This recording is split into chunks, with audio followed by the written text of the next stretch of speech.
Jorge Antonio Valenzuela Garcés, quien disertará sobre las posibilidades del pensamiento literario.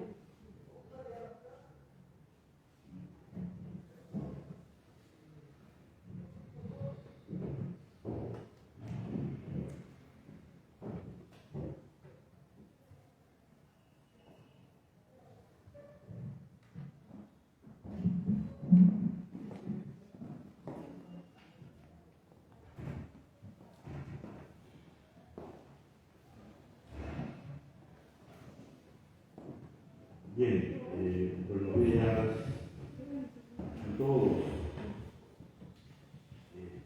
Señor director de la Academia Peruana de la Lengua, doctor Eduardo Hopkins, señores académicos, señoras y señores. Nunca sobrarán razones en el Perú para fomentar y apoyar la investigación humanística y la vida académica. Nunca entre nosotros será suficiente alertar a la sociedad sobre la amenaza que las humanidades sufren en estos tiempos frente al pragmatismo que busca, según sus principios, hacernos la vida más simple, sin reparar que a la vez nos la hace más miserable. Cada día advertimos en la gente la pérdida de fe en las palabras, no solo para comunicarse, sino para construirse un futuro, para respetarse, para amar. Ser acogido en el seno de la Academia Peruana de la Lengua, como miembro del número, reafirma en mí la fe en las palabras y mi compromiso de estudiarlas, atendiendo al contexto que las hace significar algo, a su forma, al lugar que ocupan en el discurso, a su sonoridad, a su textura, a su plasticidad, a su originalidad, al modo en que nacen,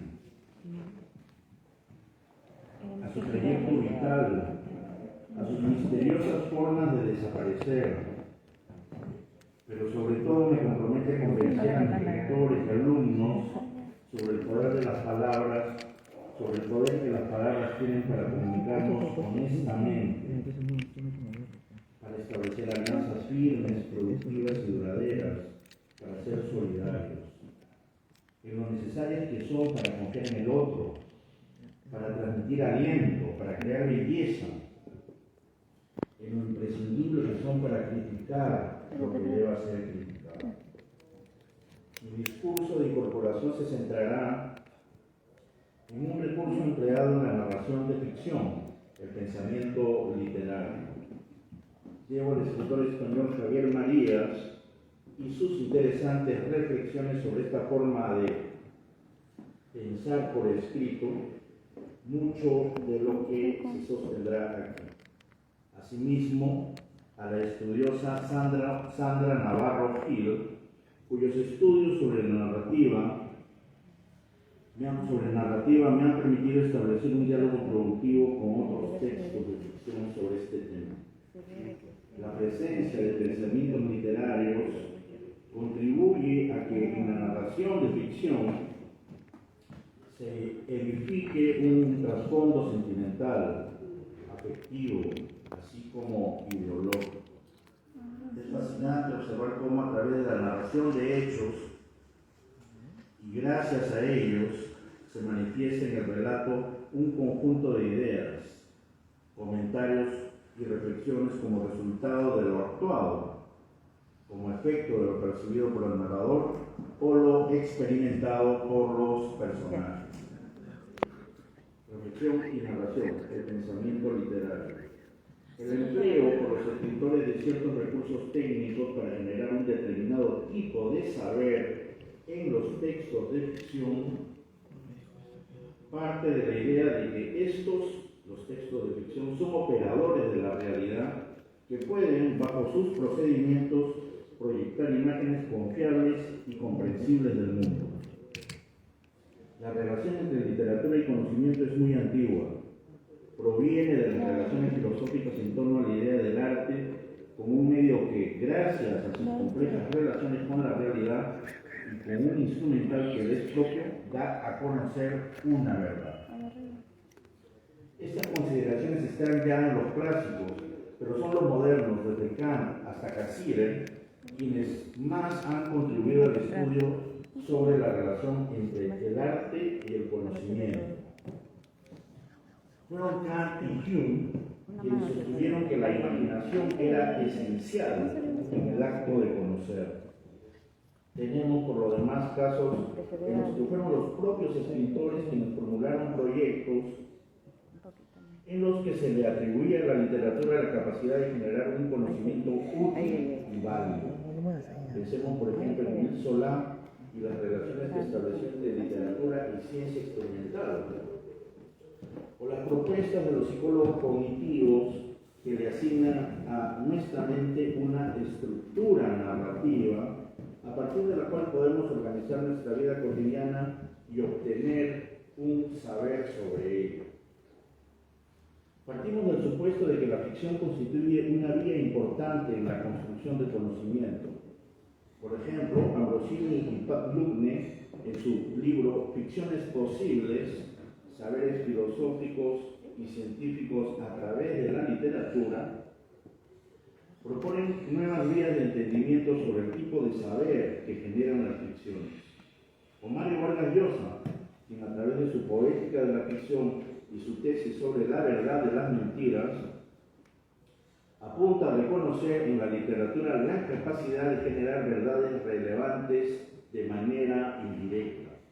O Jacobo Kogan, quien en su ya clásico Literatura y Conocimiento hace una revisión de las propuestas que desde la filosofía sostienen que toda manifestación artística revela una verdad a través de sus medios o técnicas.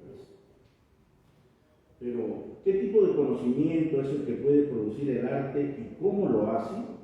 Es posible que a través de sus medios y técnicas nos proporcione un saber confiable sobre la realidad, sobre la naturaleza humana, sobre nuestra sociedad.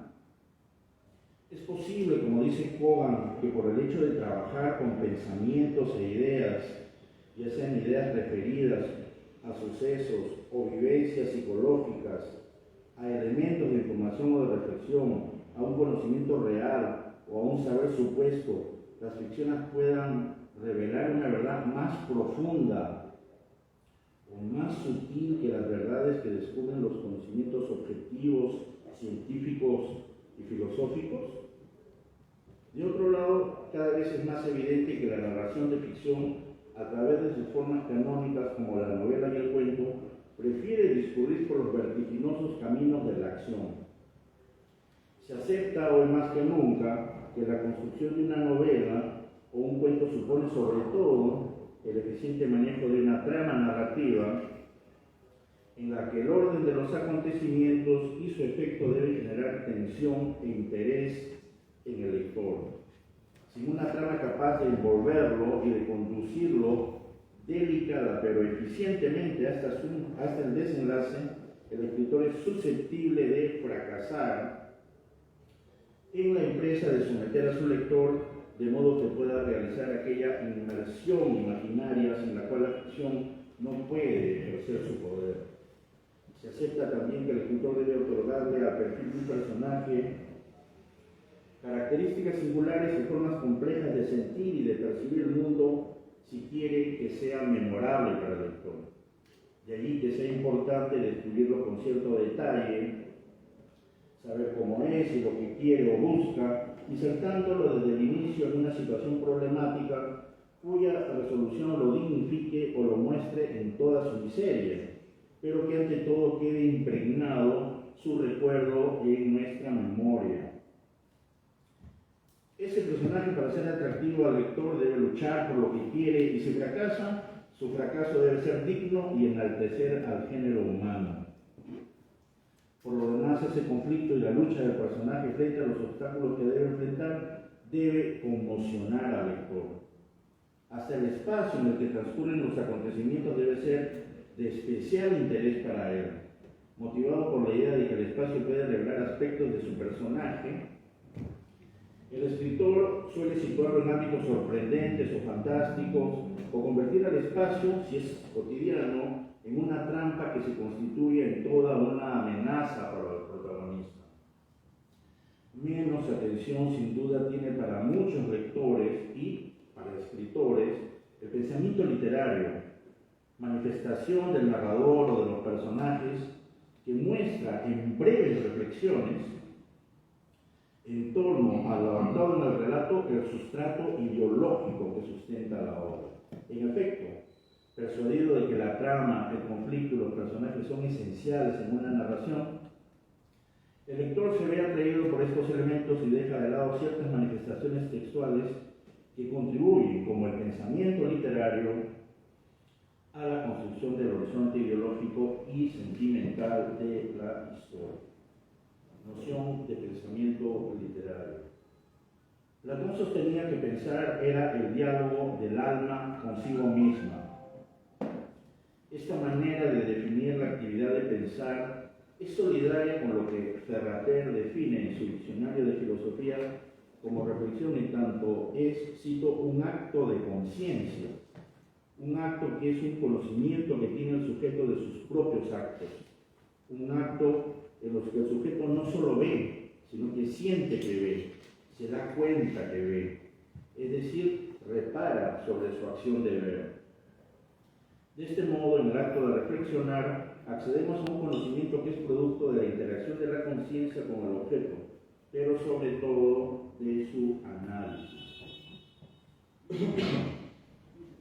En las definiciones que presenta el diccionario de la Real Academia Española, se tiene que quien piensa examina mentalmente algo con atención para formar un juicio, de modo que quien lo hace valora las cosas, además de realizar una actividad de comprensión general.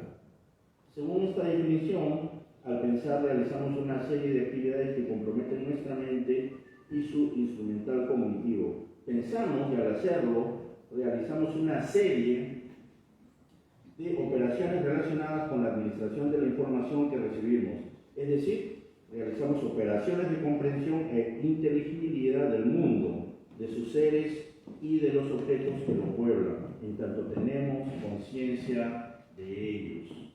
Pensar como una actividad dirigida a cumplir un propósito supone, pues, evaluar, discernir sobre una acción, comportamiento o sobre algo que demanda de nosotros una respuesta comprensiva. Formarse un juicio o idea a partir de la narración de acciones, acontecimientos y conductas es uno de los atributos que ostenta la ficción. Así genera un tipo de saber que le es propio. Ortega y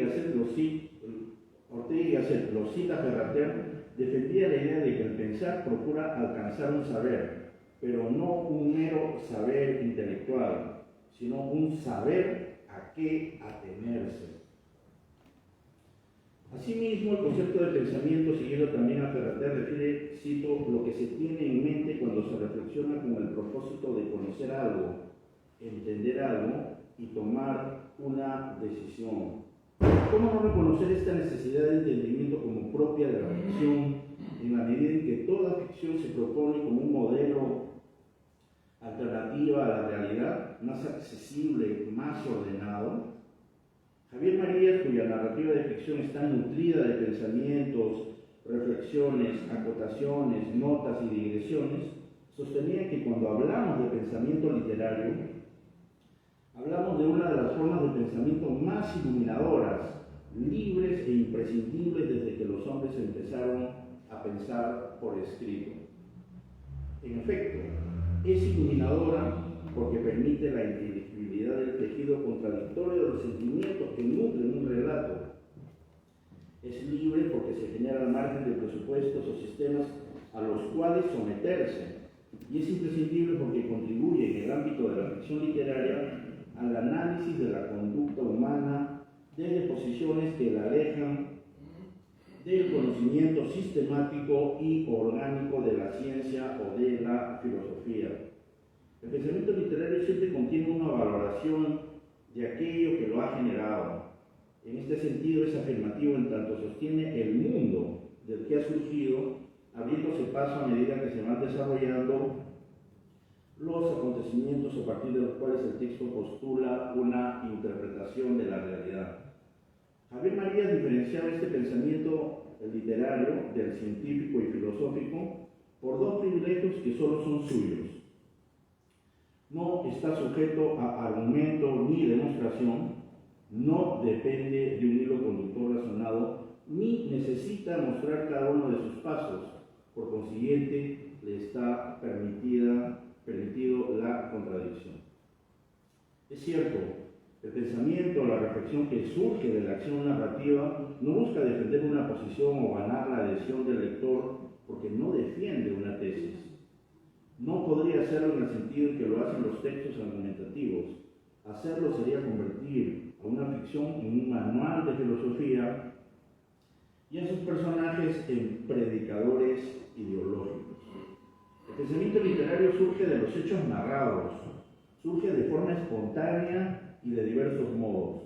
Puede hacerlo como una reflexión en medio de una situación que es incomprensible para un personaje o como un comentario generado por el narrador de forma indirecta a partir de la constatación o hallazgo de algo.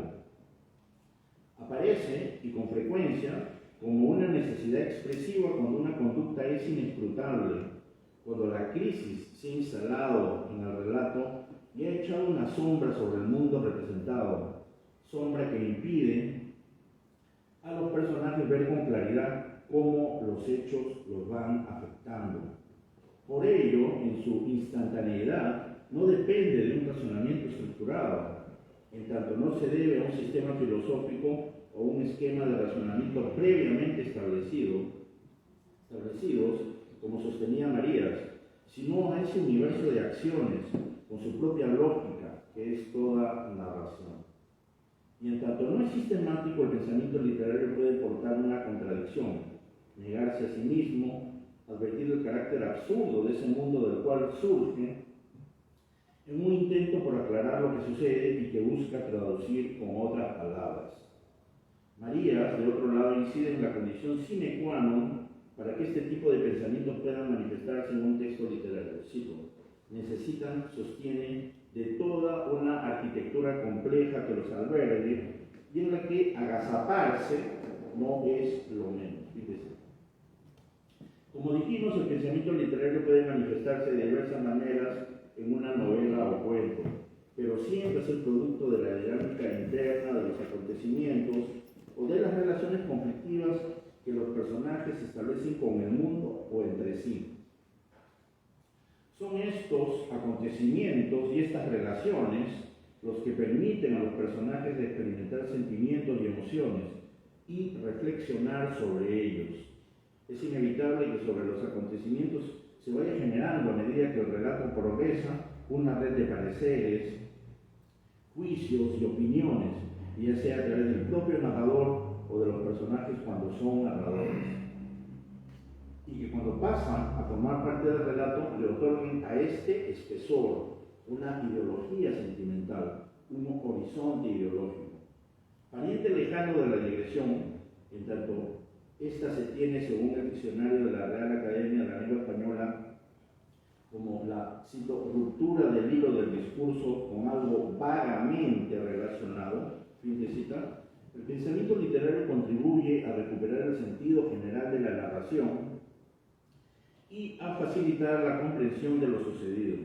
En esta dirección, el pensamiento literario debe entenderse no como una impertinente interrupción del relato como información vagamente relacionada al mismo, sino en estrecho vínculo con las acciones y el conflicto desarrollado en el texto. Siguiente, el narrador y el pensamiento literario. El pensamiento literario puede ser emitido por un narrador cuando es protagonista o testigo de manera directa. Puede ser referido por el narrador cuando este pensamiento pertenece a un personaje a través del estilo indirecto libre, o ser referido por el propio personaje. En todos los casos, es un recurso narrativo ligado a la expresión de la subjetividad, visible sobre todo en el narrador autodiegético, o más conocido como en primera persona. Anotemos como dos características de los narradores reflexivos las que Javier María reconoce en su propia obra. Citemos: la pasividad y la indecisión con la que enfrentan la realidad y su escasísima capacidad de acción, que se complementa con acusada tendencia a divagar o a meditar sobre lo que los rodea, son estas características. La estudiosa Navarro Gil sostiene que el estilo introspectivo que fecunda la narración con pensamientos o hace de la profusión de pensamientos un elemento estructural demanda, cito, un narrador reflexivo o especulativo que cuenta en primera persona. Fin de cita. Este narrador tendría su origen, en el caso de algunos escritores, en la necesidad de dar cuenta de un pasado brumoso en el que indaga para encontrar un sentido coherente. Citado por Navarro Gil, Javier María sostenía en una entrevista que si se trataba de ser verosímil, honestamente verosímil, el narrador en primera persona debía ser, cito, un narrador fragmentario, con dudas y disyuntivas. Es decir, se trataría pues para María de un narrador despojado de cualquier seguridad y cuyo escepticismo radical demostraría que lo que se cuenta desde la instancia de lo personal siempre se constituye en una gran pregunta sobre el ser, una pregunta que se dirige desde el presente hacia su pasado, en busca de respuestas. Un narrador cuya discontinuidad discursiva, es decir, cuyo discurso fragmentario, se constituiría en su marca distintiva. Sumida en la incertidumbre y en el pasado, la mente del narrador reflexivo se constituye así en el espacio de la indagación, de la exploración, de la heurística sentimental y emocional que todo relato comporta.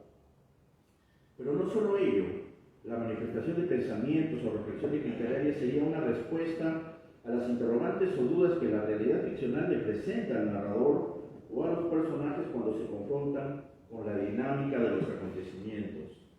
De allí que este tipo de pensamiento sea la manifestación de una aproximación al mundo fundada en el desconocimiento de sus leyes, frente al cual el narrador se muestra inerme.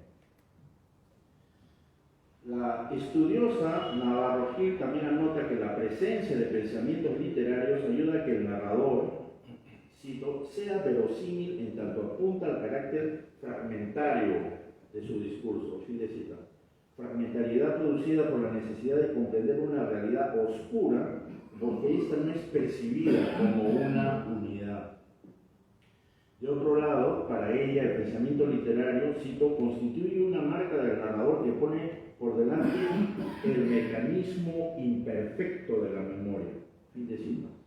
Esta marca sería relevante en este tipo de narrador, pues haría evidente aquello que los psicólogos cognitivos sostienen respecto a que la memoria y sus mecanismos imperfectos de recuperación de la experiencia vivida constituyen ya un primer momento del proceso de ficcionalización, momento en el que los recuerdos pasan a ser modificados por la mente y por ello recreados. Funciones del pensamiento literario. El pensamiento literario sostiene el horizonte ideológico del texto, como ya dijimos, y funciona como un dispositivo que permite el acceso racional al mundo representado, que puede ser vehiculizado por el narrador, tanto si es protagonista o no de la historia, como por cualquiera de los personajes a los que este narrador les atribuya ese pensamiento. La inclusión de reflexiones y pensamientos en el relato contribuye a que la oscuridad que portan ciertas actitudes o palabras de los personajes sean mejor comprendidas. Su presencia se justifica en tanto los personajes experimentan dudas y cierto desconcierto con respecto a las situaciones que tienen que enfrentar. Estas reflexiones cumplen con aclarar un sentimiento que estos viven de manera confusa, algún hecho que los desconcierta y que demanda una explicación. Este intento esclarecedor parte de la necesidad de construir un saber sobre el mundo que se muestra incomprensible. La reflexión también se proyecta sobre las relaciones que establecen los personajes entre sí, con el propósito de hacer más llevadera la situación por la que atraviesan. Si la propia narración es en sí misma un dispositivo que nos permite organizar la experiencia dentro de un marco espacio-temporal, la inclusión de pensamientos contribuye a que este pequeño cosmos, que es todo relato, se eleve de la pura acción narrativa y le otorgue a lo contado una dimensión especulativa. En esta dirección, la presencia de pensamientos literarios revela la interioridad conflictiva de los personajes o del narrador, problematiza su condición, revela su entraña intelectual y prolonga sobre la narración la situación crítica por la que atraviesan. Es por ello un dispositivo sobre el cual reposa el horizonte de valores puestos en juego a través de la acción narrativa.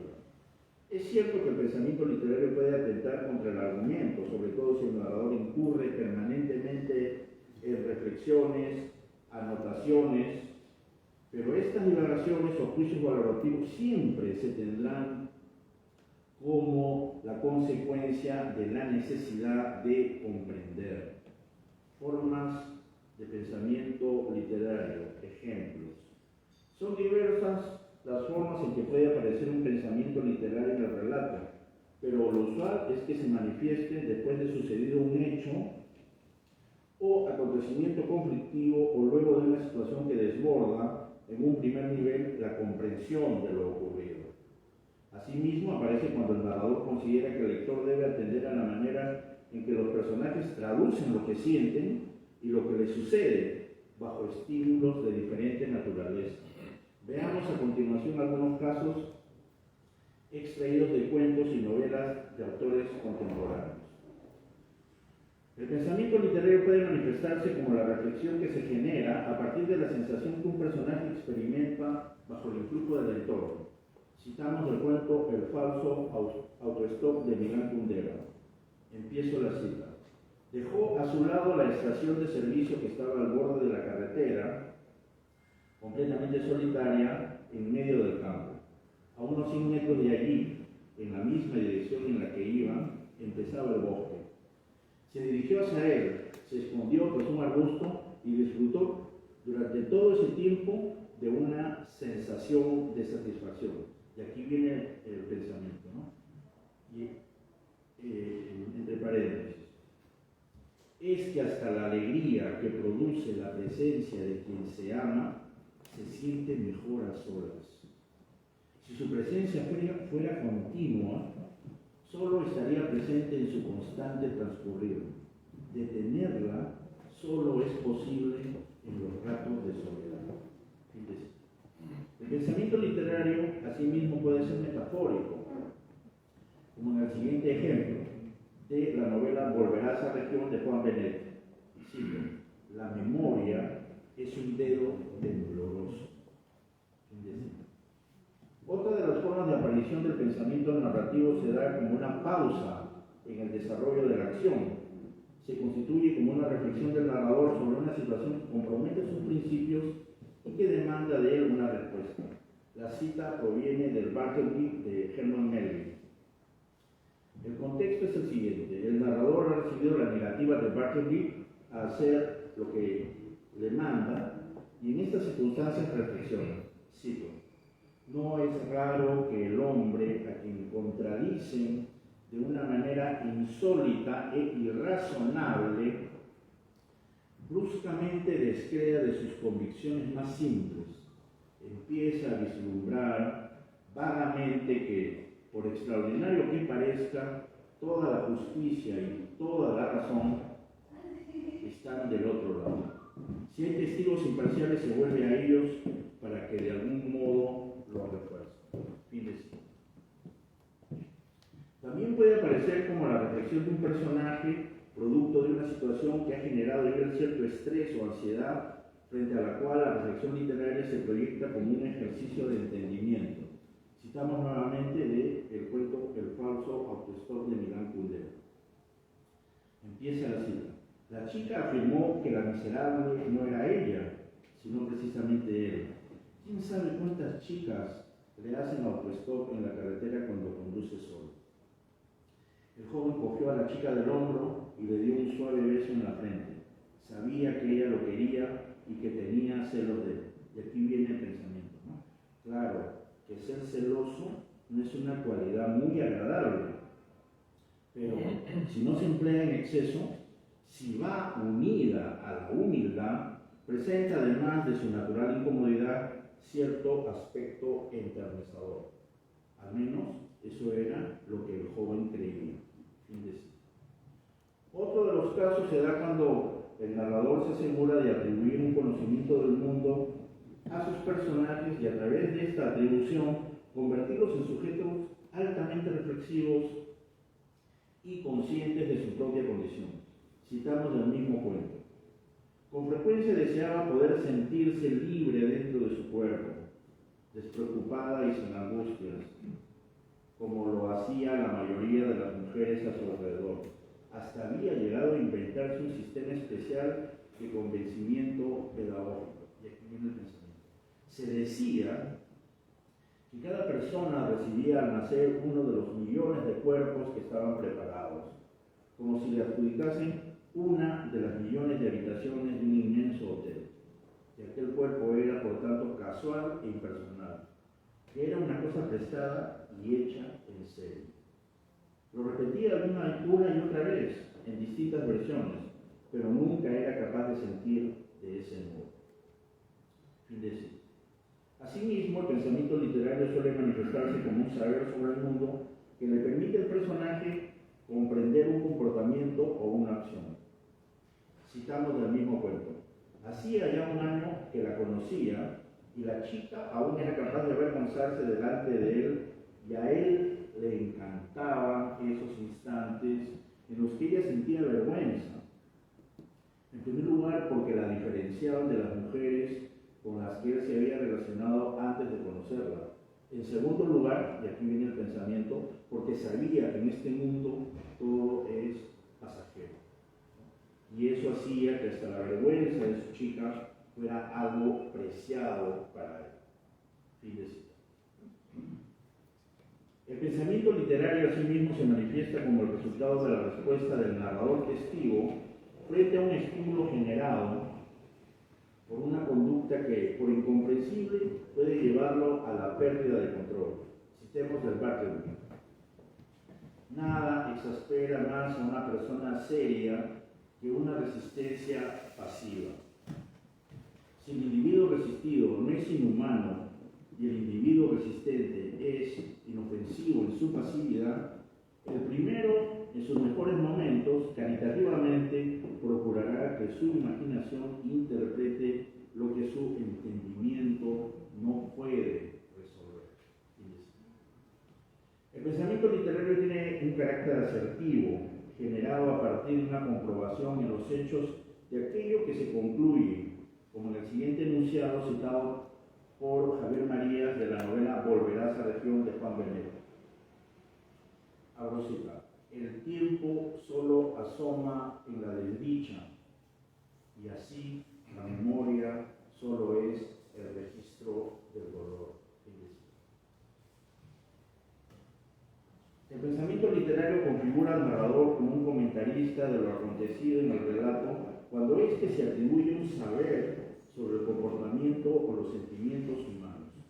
Citamos nuevamente del cuento de Kundera. Abro cita. Ella quería que fuese suyo por completo y ser ella por completo de él, pero con frecuencia le parecía que cuanto más trataba de dárselo todo, más le negaba algo. Y aquí viene el pensamiento. Lo que da precisamente el amor carente de profundidad, el superficial, lo que da el flirt. Citemos otro ejemplo. La conversación era una suma de barbaridades cada vez mayores. La chica estaba un poco espantada, pero no podía protestar. Y aquí viene el pensamiento. También el juego encierra falta de libertad para el hombre. También el juego es una trampa para el jugador.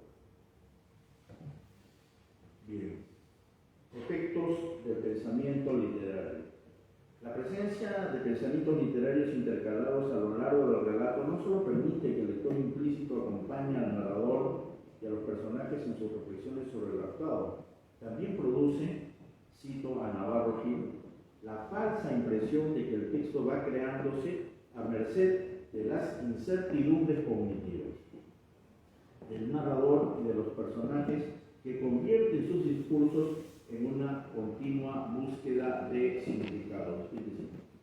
En esas circunstancias, es decir, en esa continua búsqueda guiada por pensamientos y recuerdos de un narrador en primera persona, es previsible que los elementos narrativos usuales, como el espacio y el tiempo, pierdan casi por completo su significación, lo que se refleja en transiciones bruscas motivadas por pensamientos e impresiones espontáneas. Con respecto a este punto, es comprensible que los pensamientos del narrador y sus reflexiones se constituyen en el principal dinamizador de la narración, y que la dimensión espacial quede relegada a un segundo plano debido al protagonismo que el funcionamiento de la mente del narrador va ganando en el relato. Con respecto al tiempo, es muy probable que la pausa narrativa que impone un pensamiento en medio de la narración se constituye en el mecanismo rítmico más evidente. De este modo, la acción narrativa o la performance del personaje deja de ser el eje central de la narración. Como consecuencia de ello, es posible suponer que el programa narrativo del sujeto protagonista se vea disminuido. Por ello, es previsible que no se opere una transformación del sujeto debido a la inacabada conformación de un objeto de valor, objeto que se busca, que se va descubriendo para el propio narrador en el desarrollo, si puede llamarse así, de los acontecimientos. Otro efecto importante es que el argumento, convertido ya en un pretexto narrativo o en un disparador de reflexiones, se ve constantemente interrumpido. Esto está en directa relación con el adelgazamiento de la historia o del eje argumental, cuyos hechos principales pasan a ser analizados a partir de reflexiones de manera exhaustiva. La narración así adopta un nuevo semblante, el que le da la recurrencia de pensamientos que, adheridos a ella, van tomando el control del relato. Otro de los efectos de la narración reflexiva es que el relato tiende a aludir a la acción de narrar. Estamos frente a pensamientos literarios que buscan hacer evidente para el lector el carácter ficticio de lo que se está contando, en tanto se le muestra el funcionamiento de la maquinaria literaria. Son reflexiones metaficcionales que buscan sistematizar el quehacer del narrador y tienen como objetivo desmontar el carácter ficticio de la narración. Se ha sostenido, y no sin razón, que la narrativa posmoderna ha usado el pensamiento literario para instruir al lector sobre los dispositivos formales que se ponen en funcionamiento al momento de crear una ficción. La idea es que estas reflexiones se instalen en el relato como elementos orientados a sostener una visión desacralizadora de la literatura y de la creación literaria, y que el lector se convierta en un participante activo de la narración. Bien. El pensamiento literario y el tiempo.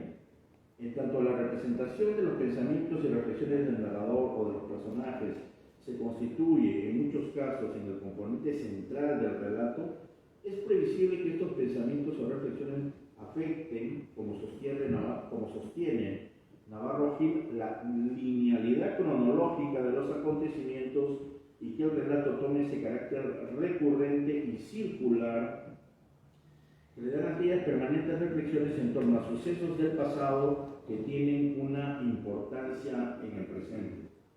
Cuando la reflexión o un pensamiento detiene el tiempo, estamos hablando de pausas narrativas que afectan el ritmo del relato. Esto incide en que el relato tenga una estructura discontinua, fragmentaria, y renuncie a ofrecer una representación afirmativa, sólida, autorizada e integral de hechos en el tiempo y en el espacio, fundada en certezas y seguridades. En esta dirección, la presencia de pensamientos literarios afecta ese discurrir del relato, en tanto con sus interrogantes y cuestionamientos destruye esa continuidad que toda ficción se encarga de construir a través del inevitable marco temporal que posee.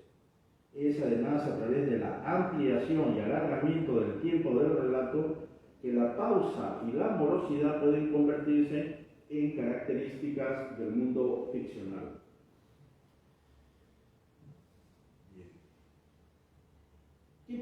Finalmente, ¿qué tipo de saber es el que porta el pensamiento literario? Si la narración genera un tipo de conocimiento interno en el relato, es plausible sostener que las reflexiones o pensamientos literarios contribuyen con su presencia a realizar esa tarea y pueden generar conocimiento en tanto contribuyen a modelizar el mundo ficcional. En efecto, el pensamiento literario funda su lógica en los hechos narrados y, sin embargo, a su manera se independiza de ellos, sin abandonarlos, para construir un horizonte sólido de ideas que portan un saber experiencial. De este modo, el pensamiento literario refuerza la mímesis ficcional y, en tanto la refuerza, contribuye a que ésta se constituya, como sostiene un teórico de la ficción, Schaffer, en un medio que nos permite conocer, en un instrumento cognitivo. En tanto la ficción literaria construye un marco narrativo dentro del cual suceden hechos y se manifiestan comportamientos y en el que los narradores o personajes pueden reflexionar a partir de ellos o de sus recuerdos, en tanto eso suceda, cabe la posibilidad de que las ficciones nos permitan acceder a un tipo de saber que brota del orden, de la convivencia y la confrontación de los acontecimientos que tienen existencia en un texto narrativo. De esta forma, la ficción se constituye en un procedimiento cognitivo básico, en un mecanismo de apropiación de un saber sobre el mundo en el que, como lectores, ocupamos un lugar central y en el que la representación cumple una labor fundamental. Jean-Marie Schaffer, en su libro ¿Por qué la ficción sostiene que la ficción cumple una función trascendental y que ésta tiene dos consecuencias?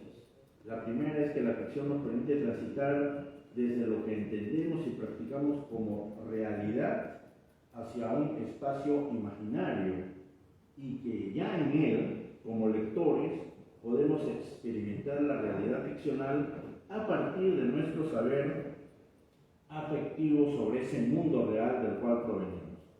Citemos: una de las funciones principales de la ficción en el plano afectivo residiría entonces en la reorganización de nuestros afectos en un terreno lúdico, en el terreno de la ficción. Para ello, la ficción nos permitiría vivir un proceso en el que nos es posible experimentar la distancia que nos habilita a establecer los límites entre una representación y la realidad. Una segunda consecuencia, según Schaffer, estaría dada por el hecho de que, cito, la institución del territorio de la ficción facilita la elaboración de una membrana consistente entre el mundo subjetivo y el mundo objetivo, que desempeña un papel importante en esa distanciación original que genera conjuntamente el yo y la realidad.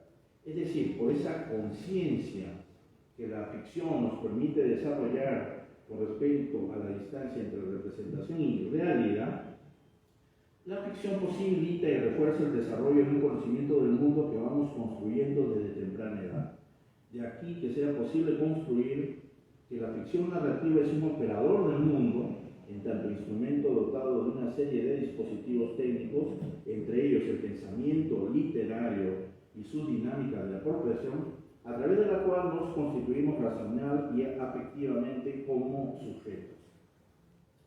La ficción y sus instrumentos, entre ellos el pensamiento literario, nos dan la posibilidad de seguir enriqueciendo, remodelando, adoptando a lo largo de toda nuestra existencia el soporte cognitivo y afectivo original gracias al cual hemos accedido a la identidad personal o a nuestro estar en el mundo, en palabras de Schaffer. Así, siguiéndolo, la ficción cumple con la función de renegociar permanentemente nuestra relación con lo que nos rodea, relación que descubrimos todo el tiempo y que en ese descubrimiento nos cambia, nos enriquece. Muchas gracias, señor presidente.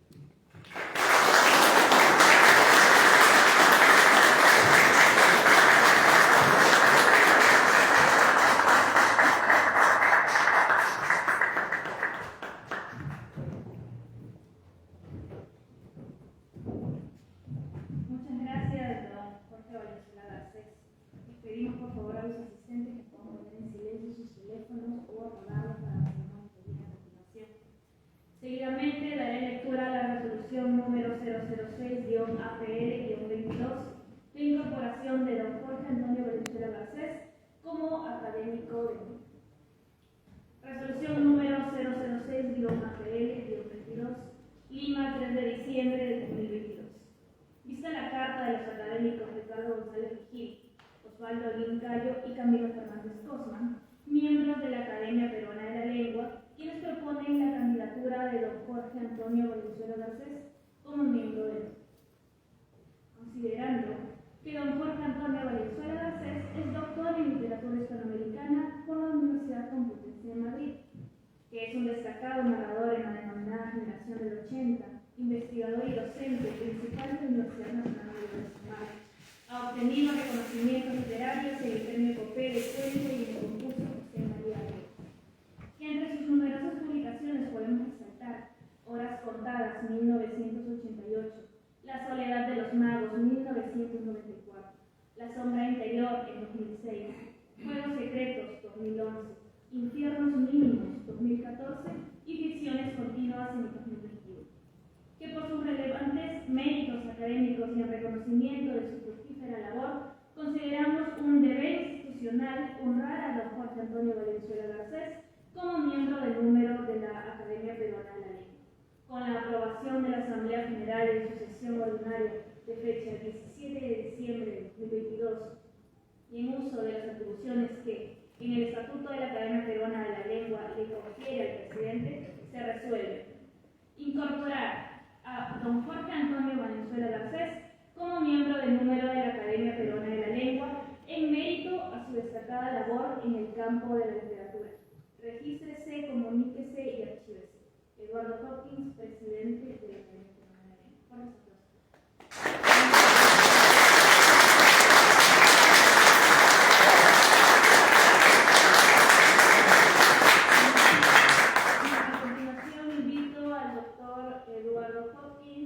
Y al doctor Jorge Valenzuela Garcés al frente de la mesa para poder hacer la entrega de la medalla, el diploma y la resolución que acredita a don Jorge Antonio Valenzuela Garcés como miembro del número de la Academia Peruana de la Lengua.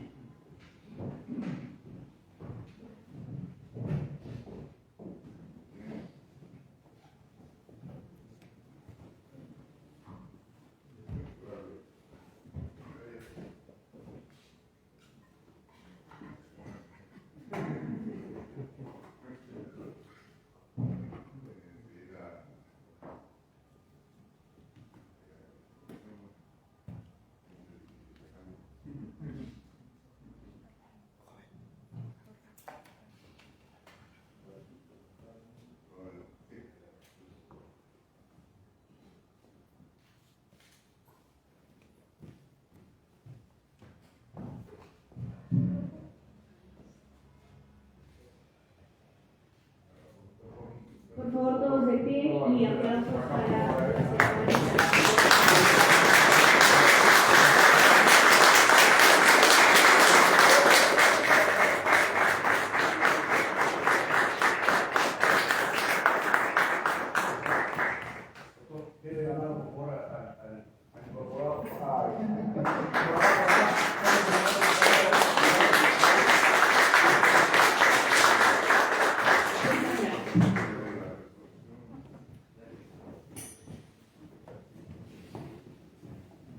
podemos tomar asiento. Muchísimas gracias. A continuación, cedemos la palabra a don Marcos Carrera, quien dará el discurso de recepción.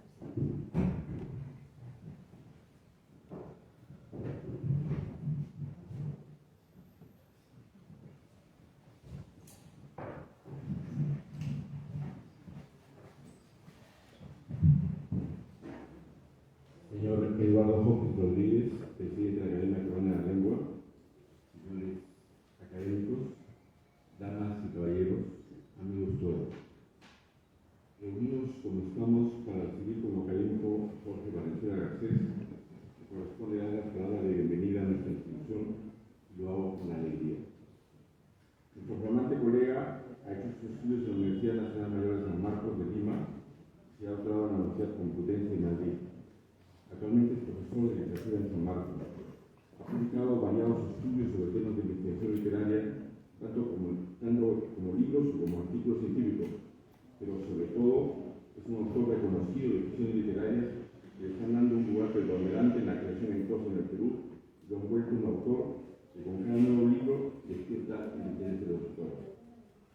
En muchos sentidos, Jorge Valenzuela nos recuerda al propio Ricardo Palma, el fundador de la Academia Peruana de la Lengua, que aunaba un intenso amor por el lenguaje con una pasión por la creación literaria. Así como Palma, Valenzuela tiene un rigor extremado por todo lo que concierne a los estudios literarios, como acaba de mostrar con su discurso sobre el pensamiento literario, siguiendo los conocimientos del escritor peninsular Javier Marías y a la estudiosa Sandra Navarro Gil, y al mismo tiempo una voluntad creativa en uno de los temas más difíciles del cuento. En los años 20 y 30 del siglo XX se hablaba en España de los poetas profesores, intelectuales que brillaban tanto en la cátedra o en el aula secundaria como en los poemas que pergeñaban. Los nombres de Damaso Alonso, Pedro Salinas, Jorge Guillén, Luis Cernuda han llegado hasta nosotros con fortuna. La Academia Peruana de la Lengua ha sido, desde su fundación hasta ahora, un espacio propicio para autores de prosa magnífica, fuera esta en el rubro de los ensayos o en la ficción literaria. Altas sombras acuden: Ricardo Palma, José de Arriba Agüero, Raúl Porra Barrechea, Ventura García Calderón, Luis Loaiza, Carlos Eduardo Zabaleta. Junto a ellos, los autores de Ogaño, Mario Vargas Llosa, Alonso Cueto. A esta estela de afortunados autores se viene a añadir con todos pergaminos Jorge Valenzuela Garcés. Pedro Salinas decía en uno de sus más conocidos poemas que los aires no saben sus apellidos del norte y del sur, por encima del puro viento que son. Usaremos esta imagen para decir que como creador, Jorge Valenzuela representa una condición diferente. No es el ingenio lego que escribe algo excepcional, no sabe explicar cómo lo hizo y en qué circunstancias. Representa, por el contrario, al amante de la lengua que sabe bien cómo escribe, qué escribe en cada circunstancia. Representa al escritor contemporáneo consciente de su arte, al origen de las palabras que no dejan nada al azar. Es el cuentista que sabe explicar su obra, conoce cómo editarse y tiene nociones precisas de cómo difundirla.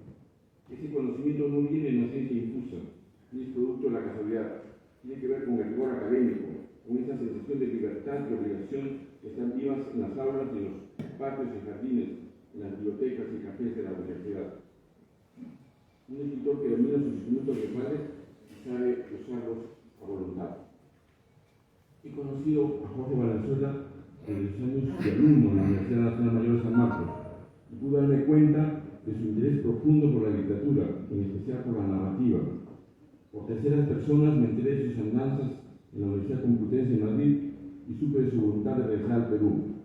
Fui luego su colega en la Facultad de Letras y Ciencias Humanas de la Universidad de San Marcos y hemos vivido desde las mismas perspectivas los avances académicos de nuestra querida facultad.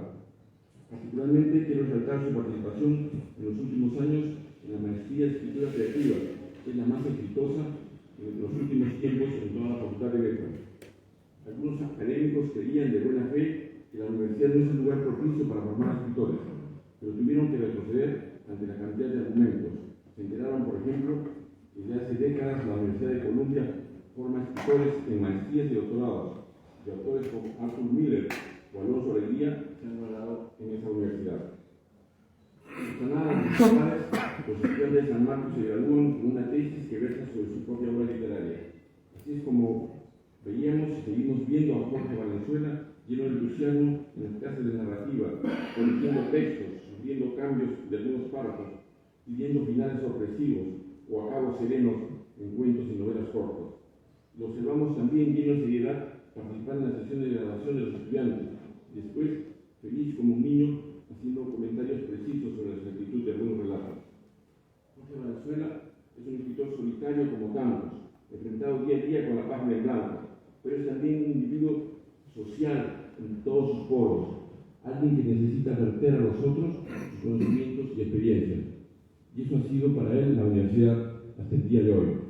Ahora continúa esas labores en la Academia Peruana de la Lengua, institución en la que todo se decide democráticamente. Con el ingreso de un intelectual como Jorge Valenzuela, nuestra Academia Peruana de la Lengua se fortalece en el cambio literario. Individuos como él, aquellos que no desmayan, son necesarios para fortalecer nuestra vida institucional.